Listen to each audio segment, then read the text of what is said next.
గుంటూరు జిల్లాలో రోడ్డు ప్రమాదం జరిగింది. నాదెండ్ల మండలం గణపవరంలో కారు కంటైనర్ లారీని ఢీకొట్టింది. ప్రమాదంలో నలుగురు చనిపోగా గాయపడ్డ ఇద్దరిని ఆసుపత్రికి తరలించారు. బాధితులు కర్ణాటకలోని మంగళూరుకు చెందిన వారుగా గుర్తించారు. ప్రమాదానికి సంబంధించిన మరిన్ని డీటెయిల్స్ మా కరెస్పాండెంట్ రవీందర్ ఫోన్ లైన్లో అందిస్తారు. రవీందర్, చెప్పండి, అసలు యాక్సిడెంట్ ఎప్పుడు జరిగింది? డీటెయిల్స్ ఏంటి రవీందర్?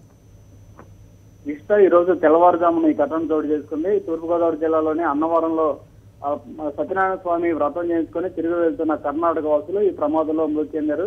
నాదెండ్ల మండలం గణపవరం సమీపంలో చేరుకోగానే అప్పటికే అక్కడ ఆగి ఉన్న కంటైనర్ లారీని వెనక నుంచి ఈ కారు ఢీకొట్టింది. అదే సమయంలో దాదాపు 100 అడుగుల దూరంలోనే కారు టైర్ పంచర్ కావడంతో అది ఒకసారిగా అదుపు తప్పి నేరుగా ఎదురుగా ఆగి ఉన్న లారీని ఢీకొట్టింది. దీంతో మొత్తం 4 చనిపోయారు. స్పాట్ లోనే 2 చనిపోయారు. మరో 2 గుంటూరు ప్రభుత్వ ఆసుపత్రికి తరలించిన తర్వాత చనిపోయిన పరిస్థితి.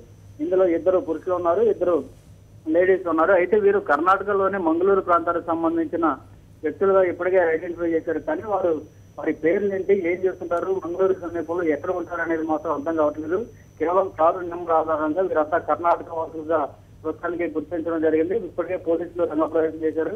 కారు నెంబర్ ఆధారంగా అక్కడ కారు యజమాని ఎవరు, దాంతో పాటు వీరు ఎక్కడి నుంచి వస్తున్నారు అనేది కూడా పూర్తి స్థాయిలో వివరాలు సేకరించే అవకాశం కనిపిస్తుంది. ప్రస్తుతానికి మరో 3 తీవ్రంగా గాయపడ్డారు. వారు 3 కూడా గుంటూరు ప్రభుత్వ ఆసుపత్రిలో చికిత్సపోతున్నారు.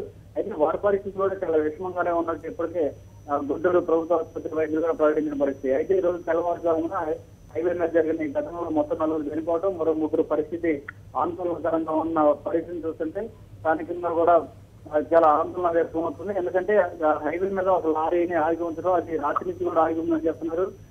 డ్రైవర్ నిద్రమత్తులో ఉన్న కారణంగానే ఘటన చోటు చేస్తుంది అనేది చెప్తున్నమాట. Right, thank you Ravinder.